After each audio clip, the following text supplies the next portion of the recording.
Arambai Tengol Bishnupur District Headquarters ke makhada leiba kuntragani shuba Arambai Tengol Unit ke thoumee shingna ngasi Terakhongshangbi Leimaram Mapadagi Kwakta gi maningda leiba Kuki Khul Da Pinaba diesel auto ani amasung E-rickshaw amada manang kaya Haptuna Purakpa Meeoi mari Phagatkhre ngasi ayuk pung 5 rom taba adwaida Arambai Tengol Unit 32 gi thoumee shingna phagalaba manang amadi Meeoi mari ado thinumgaida leiba Arambai Tengol Unit 32 gi office ta puraktuna Paumi singi mabangda putoke. Faraba Meeoi mari adude Moirang Pansang Lekaidagi, Hemam Thoiba, Kwakta dagi Ayazudin, Kwakta Municipal Council Ward number 8 dagi Muhammad Khulakpam Salaudin, Kwakta Municipal Council Ward number 8 dagi Sangum Sumbam, Maino Bibi Kawi Hade. Thaudok aduka mari Lainana Kuntragani shuba Arambai Tengol Unit ke Herozit Kauba Amana Hai. Kwakta dagi Kuki Singda and Sang Mana Masing Kaya Matam Kayagi Mamangdagi supply Toduna Lady Haibage, Pau Ama Fangbadagi Arambai Tengol Kupna Senaduna Lakibane. Asuk kuina Kuki amadi Maitei Furup anigi marakta sokna riba lan asigi marakta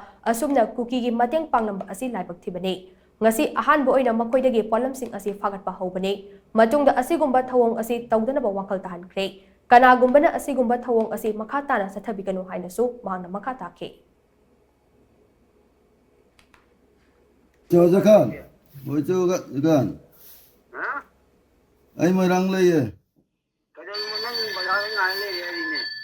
kana no aku mau kalau lalu mungkin ngai le sibiro enggak saya mau pun What's kerang bala bula kadari mo kamden ya aku nang sampai kari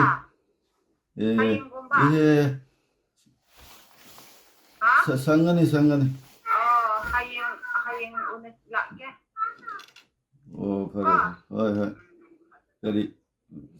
ramaga ko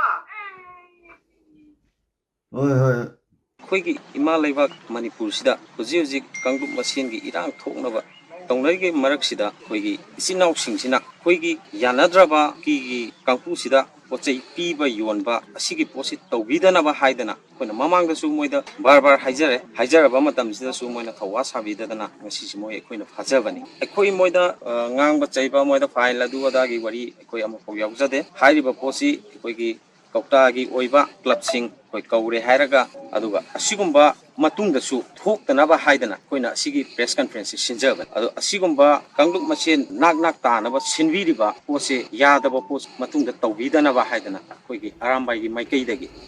nulungna niksinjai